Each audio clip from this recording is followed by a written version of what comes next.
Hola a todos, ¿qué tal? ¿Cómo están? ¿A quién no le ha tentado alguna vez, sobre todo cuando alcanzamos una cierta edad, el ponerse a escribir una autobiografía?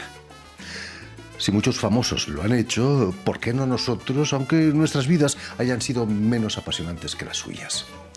Pero hay que tener mucho cuidado, porque puestas en un libro, las palabras no se las lleva el viento.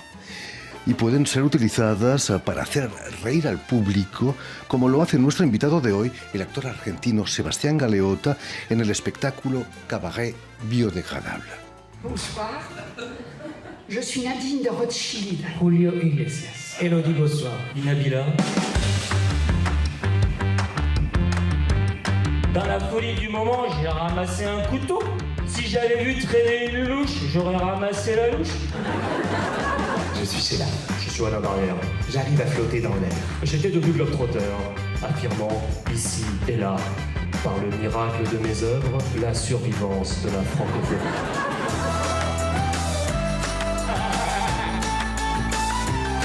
Je sais que ma vie aurait été plus belle si j'avais eu des numéros de Marilyn.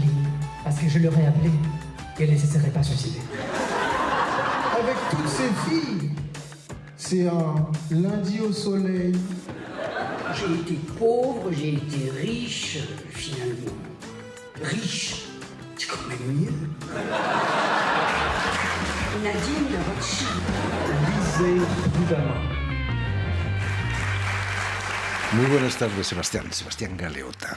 Muy buenas tardes, Jordi, y gracias por invitarme. Un placer ser el invitado de hoy. Bienvenido a Radio Francia Internacional. ¿No te ha tentado alguna vez la experiencia de contar tu vida en un libro? Uy, tendría tantas cosas para contar. Imagínate que viviendo ya hace 20 años en París, más todo lo que he vivido antes en Argentina. Sí, ¿por qué no? Lo que pasa es que, como vos lo decías bien, hay que tener mucho cuidado porque los escritos quedan y después puede ser utilizado en nuestra contra. Después de tu experiencia en Cabaret Biodegradable, ¿no te han quitado las ganas un poco de hacerlo, quizás? Y sí, porque la verdad que cuando uno se pone a escuchar las cosas que podemos llegar a escribir sin darnos cuenta y que después, con los años, quedan ahí escritas, yo creo que sí, creo que ahora no sé si sería muy propicio para escribir todavía una biografía. Quizás para excusar a esos famosos, no siempre la han escrito ellos mismos, ¿no? Tienen escritores a sueldo. Totalmente, sí. A veces hay personas que dictaban y que las otras personas escribían, pero bueno, lo loco es que estas personas que escribieron las autobiografías o que las dictaron, después creo que algunos ni siquiera fueron capaces de releerlas para ver qué escribieron antes de publicarlas. Les daba miedo, seguramente. Seguramente. Permíteme, Sebastián, que recuerde a nuestros oyentes que has nacido en Buenos Aires en 1977 y aunque no quieras escribir tu autobiografía todavía, me gustaría que nos hablases de tus inicios en el teatro. Empiezas como acróbata, ¿no? Empiezo como acróbata trabajando en un circo cuando era muy chico. Había empezado a trabajar con la danza, con la acrobacia, y de ahí empecé a estudiar en una escuela de comedia musical, en la escuela de Julio Boca, donde tuve la suerte de encontrar directores que eran profesores en la escuela. Teníamos muy buenos profesores en la escuela que trabajaban ya en el medio de la comedia musical. Entonces, uno de los primeros espectáculos que hice como comedia musical fue con Enrique Pinti, que es un actor muy conocido en Argentina, que hace monólogos políticos mezclados con la comedia musical, y fue una experiencia increíble haber trabajado con él, claro. Siempre me ha fascinado que en Estados Unidos todos los actores bailan, cantan y lo hacen maravillosamente. Nosotros estamos evolucionando también, ¿no? En Europa y en América Latina, ¿no? Totalmente. En América Latina tenemos un poco más ese costado americano porque tenemos esos profesores que llegan también. Nosotros hemos tenido la suerte de haber tenido a un muy buen coreógrafo que fue el asistente de Bob Fosse, que se llamaba Chet Walker, que vino a Argentina y creó una compañía internacional de teatro musical en la que yo formé parte, y eso fue muy interesante porque aprendíamos diferentes técnicas de danza, como también la técnica de Bob Fosse, y también conocíamos diferentes universos del medio de la comedia musical. Quizás uno de tus más recientes espectáculos, Cabaret Berlín, está inspirado en el cabaret de Bob Fosse, ¿no? Quizás totalmente. Está ambientado en esa época, y también tiene un poco ese costado cabaret de los años 30 que está en la película, ¿no? Que se utiliza muchísimo todo ese visual, esa música, ¿no? La música muy importante, y obviamente haber hecho este cabaret berlinois con Marisa Berenson, que es también una persona que había trabajado en la película Cabaret. Increíble, ¿no? Increíble. Entonces fue una muy buena experiencia también. Después de haber trabajado en Buenos Aires en varias compañías, llegas a Francia en 2005 y vas a entrar en la compañía de Disney, donde están haciendo La leyenda del Rey León. ¿Cómo fue esa experiencia? Es un sueño para todo niño llegar a Disneylandia, ¿no? Sí, sobre todo para nosotros que venimos de Argentina, que no tenemos un Disney en Argentina, entonces hay que ir a Orlando o venirse a Europa. Y la verdad que fue... Sí, una muy linda experiencia, porque bueno, es un mundo, Disneyland es como su nombre lo dice, es realmente un mundo y hay espectáculos muy, muy lindos, con gente muy, muy talentosa, y haber trabajado y haber pasado por ahí es una escuela. Es una escuela porque uno hace 5 funciones por día, es muy físico, es un trabajo bastante que demanda mucha energía, y la verdad que haberlo hecho a esa edad, creo que hoy no lo podría hacer. Pero a los 25 años, a los 20, 25 años, trabajar en Disneyland es una muy buena experiencia también.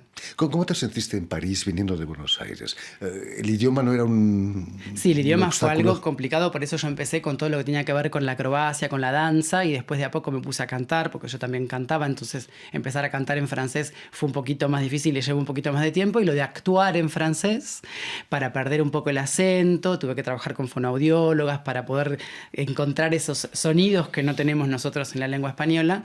Y la experiencia de Francia a mí me abrió las puertas, la verdad que no me puedo quejar, porque siempre tuve mucho reconocimiento por mi trabajo, he pasado por diferentes directores, productores y he encontrado gente maravillosa. Pero, hablando de gente maravillosa, has trabajado con Jorge Lavelli, que nos dejó hace no mucho, en La Viuda Alegre, una ópera en la Ópera de París, ¿no? En la Ópera de París. Y también habías hecho unos cuentos de Hoffmann, pero en los castillos de Francia. Justamente en ese espectáculo de los cuentos de Hoffmann tuve la posibilidad de conocer a Julie Depardieu y a Stéphane Drouet, que eran los directores de la obra, con el cual después me asocié y monté todos los espectáculos que hice en los años que siguieron, como Evita, Renata y otros espectáculos y Berlín Cabaret, que también es una autoría de Stéphane Drouet. Y lo que es muy divertido es que las casualidades de la vida hacen que hoy yo estoy haciendo el cabaret biodegradable en el Teatro Tristan Bernard, y Julie Depardieu y Stéphane Drouet están haciendo en el mismo teatro, 1 hora antes que yo, porque ellos actúan a las 19 y nosotros a las 21, un espectáculo también que se llama Búnker, que habla de las cartas de Magda Goebbels, que es como otro tema completamente distinto al del cabaret biodegradable. Menos divertido, ¿eh? Pero nos encontramos 15 años más tarde compartiendo el camarino en el mismo teatro. Con Stéphane Drouet, Evita fue tu consagración aquí en Francia, ¿no? Totalmente. Evita me ha dado muchas satisfacciones porque es un espectáculo que he podido hacer en gira, que he ganado premios y que ha hecho durante mucho tiempo aquí en París.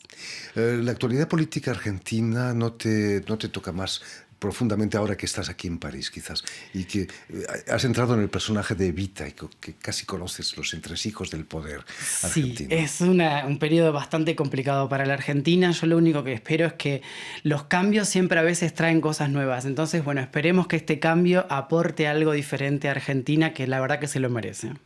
Has recibido muchos premios. En el 2018 vas a recibir un Molière, que es el Oscar del teatro aquí en Francia, por una obra, La historia de un soldado, por el mejor musical del año, que era La historia de un soldado. ¿Cómo fue esa historia del soldado? ¿La música era de Stravinsky, quizás? Sí, la música de Stravinsky. Ese espectáculo yo era coreógrafo y asistente de dirección.